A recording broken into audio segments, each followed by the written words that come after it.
시청자 여러분 안녕하십니까. 지금부터 저렇게 된 안보 정도로 시작하겠습니다. 이번 시간에는요, 이 민주당 내분이 지금 심상치 않은 것 같습니다. 이유는요, 우선 뭐 여러분들 충분히 말씀 안 드려도 아시겠지만은 지금 사법 리스크가 커지고 있어요. 그런데 이 사법 리스크가 커지는 거에 대해서는 지금 내가 속으로는 좋아하는 사람들이 있죠. 비명계들이 당연히 좋아하겠죠. 그리고 또 지금 의원이 아니지만은 지난번에 이 비명계에서 공천을 받지 못했던 전직 의원들을 좋아하겠죠. 그러나 지금 내놓고 말은 못해요. 다만요. 그리고 이제 또 하나 문제가 된 게 지금 당헌 당규가 오늘 최고위에서 개정안이 전격적으로 통과가 됐습니다. 자, 이 통과된 걸 가지고서도 민주당 안에서 지금 분란이 나고 있는데 이 분란도 아무나 말을 못해요. 찍혀버리면 큰일 나니까. 이재명한테도 큰일 나는 게 문제가 아니고 개딸들한테 견뎌낼 수 없지 않습니까? 그럼에도 불구하고요, 내부는 일어나고 있습니다. 그래서 요 당헌 당규 고친 거 도저히 용납을 못하겠다라고 김영진 의원이 다시 한번요, 동아일보와의 인터뷰를 통해서 대놓고 실명 인터뷰로 해서 이거를 갖다가 지금 반발하고 나섰습니다. 자, 그래서 지금 당이 말이죠, 이런 민주당 이거 빨리 깨버려야 될 것 아닌가 하는 생각이 들고요. 여기에 더해서 우상호 의원은 이번에 이제 불출마했기 때문에 전직 의원이 됐죠. 우상호 의원이 이제 과거 자기가 이제 민주당에 입당했을 때부터 지금까지의 민주당의 역사, 요거를 한 권의 책으로 출판했어요. 여기에서도 그동안에 이제 소신과 마찬가지로 자, 이런 책을 출판했습니다. 자, 90 민주당에서 의회 제목 99년에서 2024년도까지, 그러니까 이제 민주당의 이제 사건을 중심으로 해서 본인이 한 역할을 이렇게 책으로 써내는 거예요. 본인의 이제 정치적인 이 지망점이 있죠. 예, 정치적인 지향점이 있는 거예요. 지금 여러분들도 아시겠지만은 민주당에서도 내후년도 서울시장 선거를 앞두고 지금 이번에 서초 을에 출마했던 홍영표도 지금 거의 나온다는 거 아니겠어요? 예, 그다음에 이제 이 우상호도 서울시장을 지금 노리고 이번에 이제 전부 다 불출마 또는 험지 출마를 한 것이죠. 홍익표죠, 홍익표. 예. 자, 그러다 보니까 이번 연임하는 거, 그러니까 대권 주자가 지금 당권을 장악했다는 거, 하려고 하는 거, 이거는 도저히 안 된다. 반대론에 지금 앞장서고 있어요. 자, 민주당이 그래서 지금 당헌 당규 개정, 그리고 이재명의 연임을 앞두고 당내 분란이 야기되고 있고, 그 다음에 또 하나 이재명에는 뭘로 빌리고 있느냐? 지금 이제 빠르면 내일 중으로 이제 기소 조치한다는 거 아니겠습니까? 이미 조사가 끝났다는 것이죠. 충분하다는 것이죠. 예, 그래서 별도의 구속영장 청구 없이 내일 빠르면 기소를 할 것이다. 이게 문화일보의 단독 보도 내용이 되겠습니다. 자, 이미 이번 주에 기소할 것이다 라는 얘기는 나왔는데요. 빠르면 내일이다. 이거 내일이라고 하는 얘기는 구속 별도 소환 없이 바로 기소치니까 구속영장 청구로까지는 안 가겠죠. 왜냐하면 아무리 조사가 다 되어 있다 하더라도 구속영장을 청구하는데 야당 대표인데 요거를 별도의 소환도 없이 바로 친다? 그러면 그러지 않아도 지금 검찰을 비판하고 있는데 민주당에 먹잇거리를 주는 것이죠. 그래서 저는 이제 이원석의 마음은 굳어졌다. 불구속 영장을 불구속으로 해서 바로 재판으로 넘기는 거. 그러니까 우이중 교사가 다 그랬지 않습니까? 백현동 사건도 다 그렇고요. 예. 이러다 보니까 말이죠. 우리 이제 여당의 비판이야 여러분들 충분히 이해할 수 있고 짐작이 가고, 야당은 말이죠. 이제 이게 지난 7일 날 재판이 열렸잖아요. 그러니까 연나흘째 이재명이, 저도 그렇지 않습니까? 오늘 최고위 열리는데 여기서까지 이재명이가 입을 꽉 닫고 있어? 이거는 어려울 것이다 했는데, 그리고 오히려 더 강경 입장을 보일 가능성을 배제할 수 없다. 그래야 이제 재판부를 직접 하는 거 아니겠어요? 그런데 오늘 말이죠. 오늘 또 이재명이는 아무 말을 못하고 있어요. 왜? 사법부 건드리면 손해다. 사법부 건드리면 손해가 왜 그랬어요? 만약에 죄가 지은 거 없으면 아무리 세게 건드려도 관계가 없죠. 그런데 사법부를 못 건드리는 거예요. 그 이유는 나는 죄를 졌다. 시인하는 거나 마찬가지예요. 그러니까 대신에 다른 의원들이 때리고 있어요. 박찬대, 김승원 이런 의원들이, 그리고 장경태 빠지지 않죠. 이 정청래는 이미 말을 했고요. 자, 그래서 다른 의원들이 이재명의 입장을 대신해서 지금 명비여천가를 부르는 차원에서 사법부를 때리고 있어요. 자, 그래서 요 내용도 전해드리고, 사법부를 때리다 보니까 지난번에 이제 이재명한테 찍혀서 공천을 못 받은 이수진 의원의 발언이 지금 언론에 회자가 되고 있습니다. 너 못 빠져나가. 딱 요 얘기죠. 결국 못 빠져나가는 거예요. 예. 그래서 민주당 내 이 당헌 당규 그리고 사법 리스크에 따른 이런 내분 현상을 여러분께 자세하게 설명드리도록 하겠고요. 그리고 또 하나 민주당이 지금 망신당한 것이 지금 광주에 있는 현역 의원, 저도 이제 아침에 크게 말씀을 드렸는데요. 지금 제가 이제 너무나 빠르게 이제 보도해드렸는데 추가적으로 지금 다양한 반응, 이 보도들이 이제 아주 쏟아져 나오고 있습니다. 그래서 요 민주당의 부정선거, 그러면 지금 때가 어느 때인데요. 야, 그 자녀를 갖다가 지 보좌관으로, 왜냐하면 민주당 공천 받으면 무조건 되잖아요. 더군다나 이게 대장동 변호사니까 더더욱이 당선이 되는 것이죠. 그래서 더군다나 사무실 운영비가 부족하니 5천만 원만 빌려달라 해놓고 뚝딱 먹어치웠어요. 그러다가 이제 검찰에서 부르고 난리를 치니까 슬그머니 돌려줬어요. 돌려주는데도 이자도 안 줬어요. 그래서 이게 뭐 십정법 공선법 위반이 되겠죠. 예, 요 뇌물 또는 정치자금법 위반 아니겠습니까? 요거 당선 무효형으로 갈 가능성이 매우 크지 않냐? 5천만 원이 넘으니까요. 예. 자, 그래서 이러한 내용까지 제가 좀 빠른 속도로 진행을 해서 방송을 해드리도록 하겠습니다. 자, 그런만 말이죠. 먼저 지금 민주당이 난리가 났어요. 바로 뭐냐? 예, 지금 당헌 당규를 개정을 했습니다. 이 당헌 당규 개정 사항은요, 이재명이가 우선 연임하는데 걸림돌이 될 것을 싹 다 지웠고, 그 다음에 이제 또 하나는 뭐냐? 이 경선 후보 과정에서 최고 유리하게 경선을 그냥 통과할 수 있도록 거기에 초점이 맞춰져 있습니다. 자, 그래서 그런 식으로다가 당헌 당규가 딱 이루어졌어요. 그러니까 완전히 이재명의 맞춤형 당헌 당규 개정이다. 이런 꼬리표가 달러 다니는 겁니다. 그래서 부정부패로 기소됐을 때 직무를 정지한다거나, 그리고 민주당 의원한테 기책 사유가 있어서 재보선이 치를 경우에는 공천하지 않는다거나, 이런 조항은요 아예 삭제해버렸습니다. 그리고 지금 당원권을 강화한다는 미명하에 의장 선거라든가 원내대표 선거에는 당원 투표 20%를 반영한다. 이런 이제 결론을 내렸고요. 그리고 당원 주권국을 신설했습니다. 그래서 개딸들의 입김을 시스템적으로 보장하는 것이죠. 이렇게 고쳤는데, 자, 여기에서 이제 더 중요한 거, 이건 뭐냐? 당 대표직을 내려놔야 되잖아요. 대선 후보 출마하려면. 그래서 당 대표직 내려놓은 시한을 선거 1년 전이라고 못 박아놨었어요. 자, 그런데 요거를 싹 어떻게 뜯어 고쳤느냐? 요거는 당무위에서, 그러니까 당무위원회 의결로 시한을 바꿀 수 있도록 마음대로. 당무위원회는 누가 그 위원입니까? 전부 이재명가 임명한 친명들의 위원이잖아요. 그러니까 이재명가 눈 하나만 깜빡해주면 그냥 일사천리로 고치는 것이죠. 그래서 당헌 25조 2항에 특별하고 상당한 사유가 있을 때는 당무위원회 의결로 시한을 달리할 수 있다. 이런 규정을 신설했어요. 그러니까 만약에 이제 연임할 경우에는 2027년도 대선에 출마한다면 2026년도 3월에 당 대표직을 사퇴해야 돼요. 자, 그러면은 6월에 공천권 행사가 불가능하죠. 그리고 그렇게 되지 않습니까? 그러니까 이거를 싹 없애갖고 6월 지방선거 공천권을 행사하도록 이재명한테 만들어 놓은 겁니다. 이런 측면에서도 이거 빨리 대법원까지 이 확정된 판결이 나올 수 있도록 최소한도 우의정 교사 문제, 그 다음에 공선법은 재판을 신속히 진행하게 우리가 압박을 가야 될 것이 아니냐. 그래서 이거 공천 못 받게 하는 일밖에 없다. 이렇게 생각이 드는 겁니다. 자, 그래서 요게 이제 지금 문제를 야기하는 겁니다. 예, 요게 이제 반발을 야기하는 거예요. 자, 그래서 요 반발에 이 맨 앞장에 쓴 사람이 김영진 의원입니다. 김영진 의원은요, 지금 이제 민주당 성남 라인 7인회 중에서 제일 핵심 다선 의원 중에 하나가 정성호 5선이 됐고요. 김영진이가 지금 3선이 됐어요. 후원평 출마. 자, 그래서 개딸 의사에 반하는 사람은 원내대표나 국회의장이 될 수도 없네. 자, 이런 비판적 시각을 동아일보 인터뷰를 통해서 표현을 했고요. 그 다음에 민생 문제를 비롯해서 남북관계를 논의할 시기에 민주당이 일반 국민은 관심도 없는 당헌 당규 개정을 논의하고 있는데 이거는 제대로 된 당의 모습이 아니다. 예. 그리고요, 이렇게 이재명 맞춤형으로 당헌 당규가 개정한 것과 관련해서 수정하면서 얻는 민주당의 확장성보다는 수정함으로써 잃는 민주당에 대한 국민적 신뢰가 훨씬 더 크다. 따라서 실익이 전혀 없다. 이렇게 딱 찍어서 얘기를 했습니다.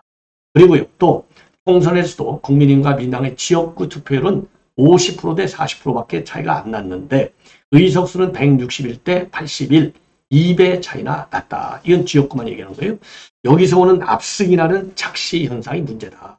그래서 이런 압승, 착시 현상 때문에 민주당이 지금 입법 독주를 하고 있는데 이거 잘못됐다. 그리고 당원 당규 개정에 민주당의 정당 지지율을 올리지 못하고 대선 승리에 이게 도움이 되겠느냐?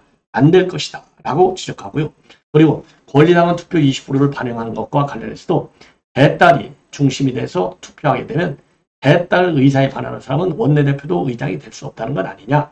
이거야말로 민주주의 퇴행이다. 그리고 민주당의 퇴보를 가져올 수 있는 대단히 위험한 조항이다. 그러면서요. 당원 당규 개정 다음에는 도대체 대딸 당원들한테 뭐를 우리가 줄 수 있겠느냐. 이렇게 따져 물었습니다. 그리고요. 또 이 김영진 의원은요. 이재명의 연임 가능성에 대해서도 상당히 반대 의견을 강하게 표명했습니다.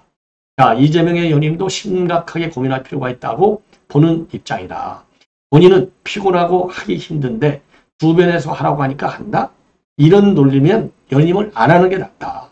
좀 더 심각하게 고민하라. 이렇게 직격탄을 날리고 있어요. 그러면서 그간 국회의장도 당대표도 한 번 더 하고 싶지 안 하고 싶었겠느냐. 연임하지 않는 것은 정치적인 불문율을 지켰기 때문이다. 그러니까 이재명 당신은 완전히 잘못 생각하고 있는 것이다. 라고 하는 점을 아주 강력하게 직격을 하고 있습니다. 자, 그러면서 말이죠. 지금 이재명하고 이렇게 가까운 친명 인사인데 이거 개인적으로 이재명하고 상의했냐? 이러니까요. 지금 의원들이 굉장히 많이 바뀌었고 초선 의원들이 70명이나 들어왔는데 주변 초선 중에서 충성파가 너무나 많다. 생각도 없이 그냥 막 좋다고만 하는데 공개적인 논쟁과 토론이 이럴수록 더 필요한 것 아니냐. 그러면서 이재명하고 개인적으로 논의해서 수정하고 할 성질의 문제가 아니다. 초선 의원들도 좀 더 토론과 논의에 집중해서 건강한 민주당, 활발한 민주당을 만들어야 될 것이 아니냐. 지금의 방향은 이재명과 민주당의 대선 승리에 전혀 도움이 되지 않는다. 그러니까 이래로 가면은 이재명의 민주당은 망한다. 이런 얘기한 거나 마찬가지예요. 자, 그래서 우리 국민의힘에서는요, 이런 대권 맞춤형 당원 개정이야말로 현대판 분서 개교가 아니냐. 이렇게 일격을 날리고 있습니다. 자, 이거 반드시 역풍을 받도록 해야 되지 않을까 생각이 드네요. 자, 더군다나 말이죠. 이재명이가 그러니까 쇼를 한 거예요. 뭐라고 그랬냐. 최근에 그랬잖아요. 본인의 이 당대표 출마 시한 고치는 거, 이거 수정하는 거, 요거에 대해서는 나는 반대한다. 그거 수정하는 거 포기하겠다. 그래갖고 지가 이제 인기 관리를 했어요. 예, 이 맞춤형이 아니라. 그러니까 이제 뭔가를 내놓는 듯한 모양새를 지었는데 이게 최고위에서 그냥 강행 처리가 된 것이죠. 이것만 보더라도 이재명이가 입만 열면 거짓말, 입만 열면 쇼에만 집중하는 이재명. 이게 과연 수권 정당으로서의 당 대표의 모습이겠느냐. 그러니까 수권할 능력도 의사도 자세도 없고 입만 살아있는 거예요. 입만. 이런 정당을 우리가 수권 정당으로 만들어줄 수 있겠습니까? 예. 그래서 정당의 실체와 그리고 이재명의 실체와 실력을 만천해 보여준 것이 아니냐. 이런 생각이 들고요. 이러다 보니까 우상호 의원도 제가 이제 전 의원이죠. 우상호 의원이 이제 이렇게 책을 썼어요. 민주당 99에서 2024 우상호에서 책을 썼는데 자, 요 책을 쓰면서 이 책에서 책을 쓰면서요. 이제 언론 인터뷰도 이제 많이 하고 그러지 않습니까? 여기에서 우상호 의원도 여기에 대해서는 강력하게 비판하고 있습니다. 연임하는 거 이것도 안 된다. 그리고 대권 후보의 그 대권 후보가 당권에 도전에 나는 일관되게 반대해왔다. 예. 그러면서 유력 대권 후보가 총선을 앞두고 당 대표가 되면 공천 갈등을 피할 수 없고 분당에 이르는 경험을 하지 않았느냐. 자, 그래서 요것도 지금 우상호 의원도 말이죠. 김영진과 마찬가지로 이재명에게 직격탄을 날리고 있습니다. 자, 당원 당규 개정과 관련된 분란은 이 정도로 이렇게 이제 말씀을 드리도록 하겠고, 이번에는요, 이재명의 이제 사법 리스크, 이제 뭐 내일 또는 모레는 이제 이 기소 조치를 취하잖아요. 그래서 최종적으로 이제 이원석의 생각은 별도의 구속영장 없이 바로 재판에 넘기로 결정이 된 것 같아요. 자, 이렇게 되면 이제 받는 재판이요. 대장동 재판 하나 있죠. 위중교사 재판이 있죠. 공직선거법 재판이 있죠. 그리고 이 대북 송금 재판 4개로 늘어나고 지금 6개 범죄 8개에서 7개 범죄 10개 혐의로 늘어나는 거가 되겠습니다. 자, 여기에 대해서 오늘 또 이재명이는 아무 말을 못하고 있어요. 예, 사법부를 건들면 불리하니까. 요거는 결국 본인이 죄졌다는 것을 인정하는 거나 마찬가지다. 이게 이제 저의 판단인데요. 장경태가 오늘 최고위에서 입장을 내놨습니다. 자, 그리고 그럼 뭐라고 했느냐? 이번 1심 결과만 놓고 보면 재판부가 국정원의 공적, 그 다음에 이제 객관적 증거는 깡그리 무시하고 쌍방의 주가 조작 혐의를 눈감아준 것이다. 사실상 회유와 조작으로 오염된 증거는 채택하고 유독 검사 측 논리만 인정한 판례는 유례를 찾아보기 어렵다. 이렇게 비판하고 있어요. 자, 그런데 이미 재판부에서도요. 지금 이제 검찰에서도 그렇고 이 국정원 이 보고서를 이런 식으로 해석하지 않았습니다. 그리고 김승원이 판사 출신인데 이것도 아주 강성이죠. 전에 이제 이 김진표 의장한테 GSGG 개새끼라고 욕한 인간이 바로 김승원이에요. 요게 이제 법사위 간사를 맡고 있어요. 페북에다가 뭐라고 올렸느냐. 이런 재판은 30년 법조 생활을 하는 동안 듣도 보도 못했고 판결문에는 판사 개인의 편향된 가치관, 선입견, 독선, 오만으로 가득 차 있다. 사법제도 개혁의 필요성도 반증하는 계기가 됐다. 이렇게 입장문을 내놓고 있습니다. 예. 그리고 박성준도 주가 조작을 대북 송금 조작으로 바꿔치기 했다. 그리고 박지원이는 검사 탄핵도 추진해야 된다. 그래서 이재명 사법 리스크에 대해서 파상 공세로 대응 수위를 높이고 있는 그러한 상황이다. 자, 그럼에도 불구하고 당 내부에서는요, 이거 잘못하면 역풍 분다. 왜? 방탄에만 지나치게 치우치는 것 아니냐. 자, 이런 역풍을 우려하는 시각도 있다고 합니다. 자, 그래서요, 지금 이제 민주당에서는요, 지금 이제 이렇게 이제 비판론을 이재명을 제외한 다른 의원들이 지금 내세우고 있는 겁니다. 자, 그래서 지금 이제 특검, 그러니까 이제 수원지검 특검을 하고, 그 다음에는 검사 탄핵, 판사 탄핵도 추진하고 있고요. 그 다음에는 더 큰 틀에서 검찰 개혁, 여기에서 수사권과 기소권을 분리하는 이러한 방탄 작업을 지금 민주당이 하고 있다는 겁니다. 자, 그래서 이제 이 검찰 10배기 입법에 드라이브를 걸어서 이재명의 방탄에 집중할 할 가능성이 매우 큰 것이 아니냐. 자, 그리고요, 이 박찬대도 또 한마디 했어요. 저런 검사의 요런 판사, 심판도 선출해야 된다. 이렇게 하고, 그 다음에 정진상 변호를 맡았던 이 김동하 의원. 이 김동하는요, 정치검찰에게 면죄부를 주고 진실을 외면한 판결이다. 법원이 공정하게 증거를 들여다봤다면 나올 수 없는 판결이다. 그리고 개딸들도 판사 공격에 열을 올리고 있습니다. 그래서 판례기, 즉 판사 플러스 쓰레기 이런 이 공격을 하고 있어요. 그래서 담당 판사의 실명, 고향까지 거론하면서 판례기라고 비판하고 있어요. 그러면서 탄핵 판사 명단이 추가됐다. 그리고 친일 판사를 저주한다. 이런 댓글이 쏟아지고 있다고 합니다. 자, 그래서 여러분들 잘 아시다시피 이재명이는 말이죠. 사법부 비판은 거의 안 하고 오로지 검찰만 비판하고 있는데 지금 느닷없이 판사 비판 쪽으로 방향을 바꾸고 있습니다. 자, 그러면서 아까 얘기한 대로 이 재판부 정치검찰의 결탁을 이거 막아야 될 것이 아니냐. 그래서 야권 내 목소리도 크게 벌어지고 있는데요.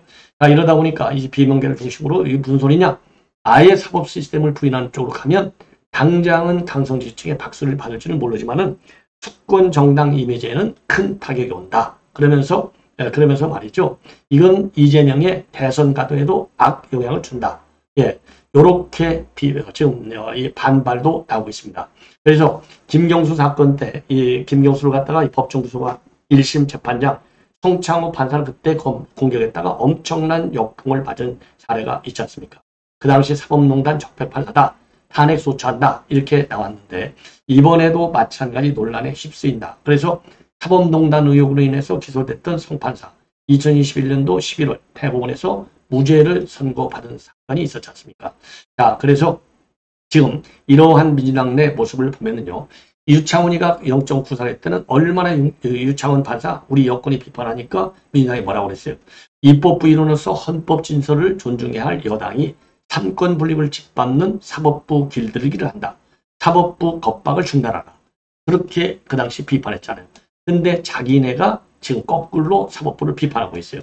자, 그러다 보니까 이렇게 이제 상황이 되니까 말이죠. 지금 이제 우리 언론에서 이수진 의원, 판사 출신이잖아요. 지난 2월달 공천에서 배제됐을 때 뭐라고 그랬어요? 백현동 의혹과 관련해서 이재명이가 아무리 아니라고 해도 법적으로는 성남시장이기 때문에 빠져나갈 수가 없다. 이렇게 주장을 했습니다. 그리고 특히 옆 재판부가 즉 백현동 로비스트인 김인석 재판부가 그렇게 판단하면 이재명 재판부도 그대로 판결한다. 당연하죠. 예. 그래서 김인섭이가 그 당시 5년 징역형을 받고 법정 구속됐는데 최근에 보수로 또 풀려났죠. 이것도.